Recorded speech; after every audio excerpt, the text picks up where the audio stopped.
wedding showers. 80% period. I'd say that's a pretty good chance. What kind of showers are we talking about That here? means that if you've ever investigated this, it means it's supposed to rain 80% of the day, not 80%. 80% chance. It's 80% of the day it's supposed to rain. That's how those percentages work. It's crazy. Yeah. So that's just a bunch of horse cut. Well, here's the thing: when you look easy at for you to say. I put my polygrip in this morning.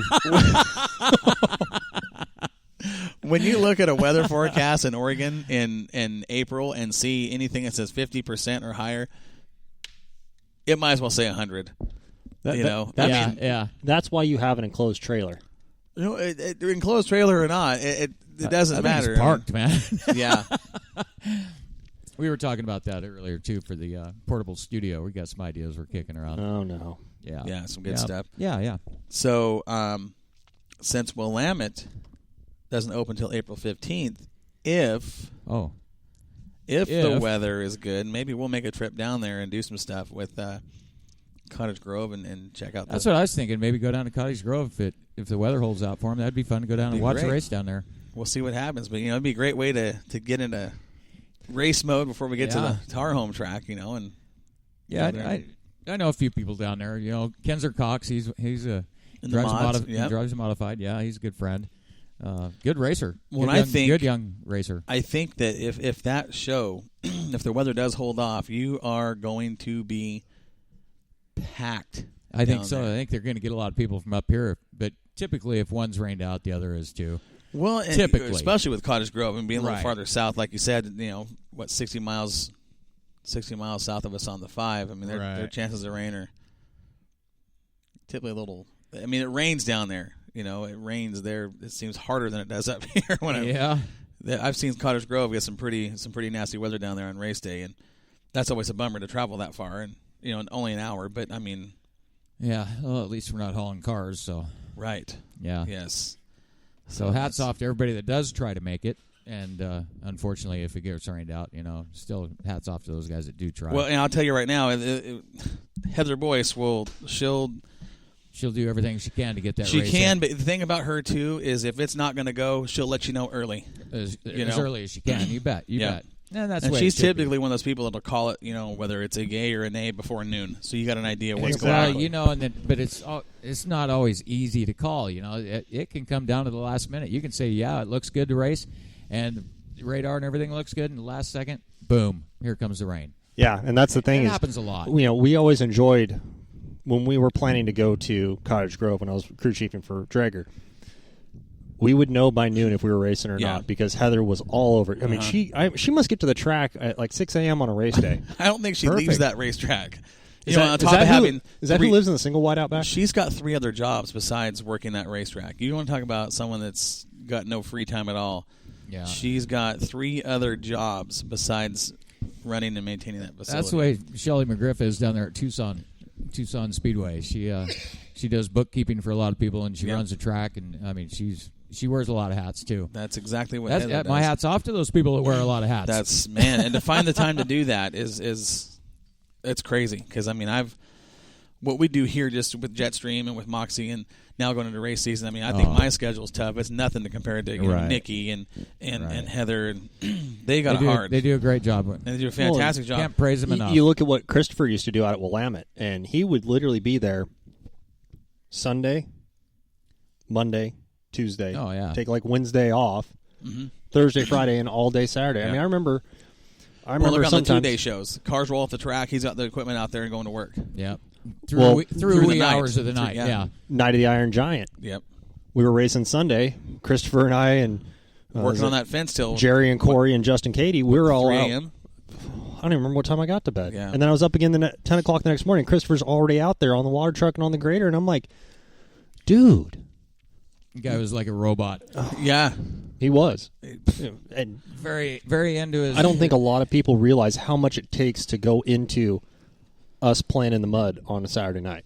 Just to have a little bit of fun. I think most of the racers do appreciate it, but I mean, first to custom is a rut in 1 and 2. You know, everybody's going, oh God, what they do? You know, yeah. But I mean, gosh, those guys do everything they can to make. Well, it and that good. Iron Giant or the final night of Willamette last year was just. I mean, the final night was something else. Nothing Chris could have done. I mean, that track was tore up down in turns 1 and 2. Shaded all the time with a got downpour. No sunlight. Right, a huge downpour. There was no fixing it. I'm surprised we raced, but Chris got it in, and you know, unfortunately, there was one guy, Campos, got over. Yeah, that was he dove in there pretty hard. Oh man, he was on the hammer that night. Yeah, he was. Well, and he put on a good show. I'll tell you what, that's one of those things that Campos, as long as I've known Lightning, his biggest thing is he likes a slick, smooth racetrack. That suits his driving style. That's who he is as a racer. And watching him race that night, I saw him in 3 and 4, and I went, "Oh no, it's gonna happen." But you know what? And I thought it was gonna happen in a different class. But then when I saw John on the track, I went, "It's gonna be him." Yeah. Because it really takes a certain skill set to run that track. And we all talk about, and we focus so much on being a good driver on the slick. Being, focusing on it. Everybody's fast when it's hammered down. Exactly, but at the same point, you have to have a skill set for driving on the slick, which is 180 degrees different from driving a rut on a hammered down, rough, nasty track, because you can't enter the same, you can't roll the middle the same, you can't exit the same. There's 2 completely different skill sets you have to drive to those 2 types of tracks.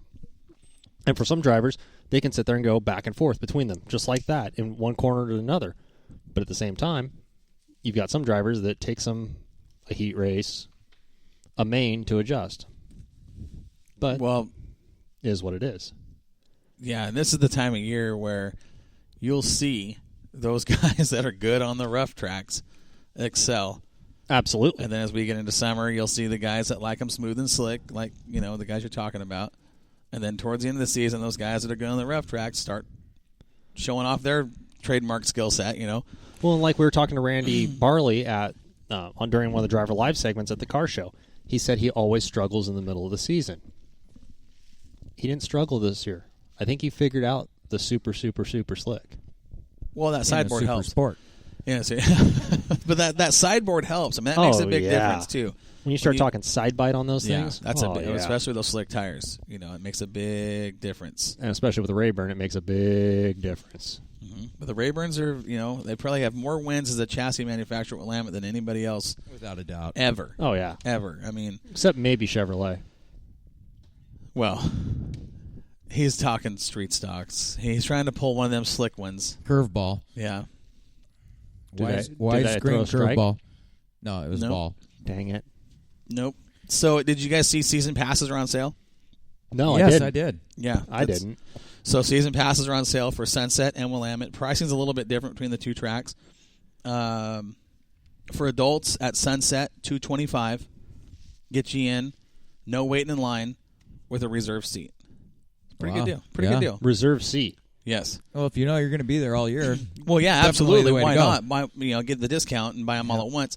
So $225 gets your pass, no waiting in line, and you do get your reserve seat. You go in, pick your seat, and that's your seat for the season. Mm-hmm. Junior, senior, and military season passes are $175. Youth are $125. They've got a family pass that is 2 adults and 4 youth for $530 for the entire season. Yep. That's a pretty good deal. Yep. Like I say, if you know you're going to be there, it's well worth it. But how many people can say they're going to be there every race?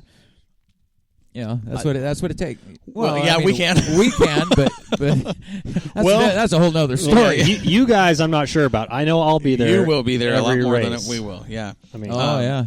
Willamette's got their season passes on sale too, and again, that comes with a reserve seat. Price is a little higher at Willamette, $300 for an adult, or $340 if you get the World of Outlaw tickets. Which is still a better way to do it. You're saving some money. $10 off on the World of Outlaws. Right. So you're getting your ticket for $340 with the World of Outlaw and a reserve seat. I bought World of Outlaws last year, and it's still in my car. I didn't make it. Yeah. Anyway, so junior, senior, military, $225 or $260 with a World of Outlaw ticket. Youth, $125 or $135 with a World of Outlaw. Family is $540. No World of Outlaw tickets are included. If you want to contact Sunset or Willamette, contact Sunset Nikki Gamble, 503-476-7206. Contact her to get those reserved seats and the passes. For Willamette Speedway, Michelle Preston, 360-903-5785. Those ladies will take care of you to get those season passes, whatever you guys want. What are you doing? I'm getting comfy. Look at this. Put my feet up, kicking back. Dude. Man, I'm on the wrong side of the table over here. I know. What's up with this? So, about ready to go sit in the lounge chair. You're watching your phone over there and you're looking up, smiling. What's going on over there? I'm working on things left and right. I noticed you've been very busy on the phones tonight. What's going on? Well, talk to me. Last week we sat there and we talked about Rick Barnes, Turn 3 Rick. Yes, we talked about his passing and his time at the track and what he meant to a lot of people. And we've got a lot of things going on right now in honor of Rick and in Rick's memory. Some of them I'm sure I've shared with Warren and Corey here, but also for our listeners at home. Leah Katie and Justin Katie were very close with Rick, along with everyone on the Extreme Fire and Rescue crew. Yes, very. Leah has kind of spearheaded a project, and we are going to be having a Rick Barnes Memorial Race this season. Nice. July 29th. It is a modified street stock super sport Hornet night at Willamette Speedway. Okay. So July 29th, we're going to be having this, and we've also, this has been really a recent event as of about 6 hours ago. We now have Lassen Chevrolet, Toyota, and RV on board with us, and they will be presenting the Rick Barnes Memorial Race for 2017. Very nice. There are a lot of details still being worked out, but that is what I know as for sure right now. I personally want to go on air and say thank you to Larry Lassen and his crew out at Lassen Chevrolet, Toyota, and RV for jumping on board with us to help honor a man that made Turn 3 famous at Willamette. Yeah.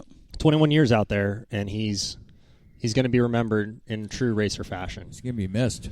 Very much, yeah. And we've talked to a lot of racers, once it was made public about his passing, and a lot of people were like, everybody had a story. I saw some really cool write-ups on Facebook that really were heartfelt and well-worded.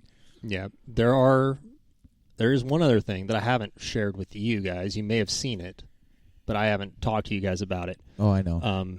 You know everything. Whatever. He's in the mix of everything going on. I know, man. Dude. He's like the breaking news specialist. He's a crock-pot stirring son of a gun over there. He is, too. He's got a big spoon. I have, too. I don't know if they call it a spoon or an oar. Yeah. I think he borrowed that from Bill Workman when he was cooking stroganoff. No kidding. I'll take that. There is a couple people we have on the Extreme team, Yancey Powers and Kelly Robbins. They are making up shirts in memory of Rick. Cool. So if you're interested in a shirt to remember Rick, feel free to get a hold of us on the Moxie Media and Promotions Facebook page, and we'll get you connected with Yancey and Kelly. Let's get a picture and get that posted up too. Absolutely. If we got a proof what they're going to look like, yeah. I think I've got some proofs on my phone. Cool. We'll get that posted up for anybody that wants to take a look at those and get pre-ordered for so those guys can get a count of what's going on. Yeah, absolutely. That. So right, that's cool. Yeah, that's a neat deal. So I'm glad to hear that there's something, and that's not a little thing. That's a big thing.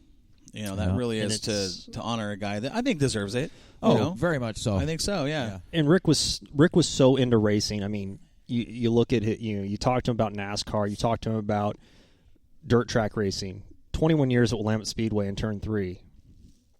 His passion for the sport, his passion for the safety of the sport.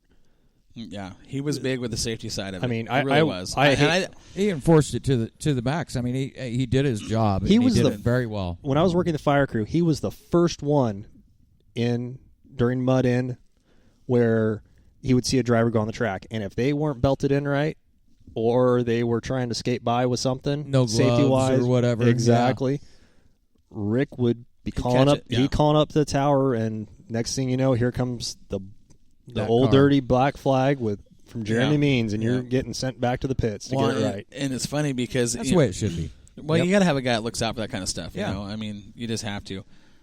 I remember, just talking to everybody. The first thing they say was, he was a man of a few words. A man of few words. But then the next thing is like, he sure was stern when it came to safety. So when he had something he had to talk about, it was, he had something to say. He was a straight shooter. He said it like it is, and he got right to the point, didn't beat around the bush. That's right. Just, this is the way it is. You want to play by the rules or you want to go home or whatever. Yep. What's the date of this race that you guys are? July 29th.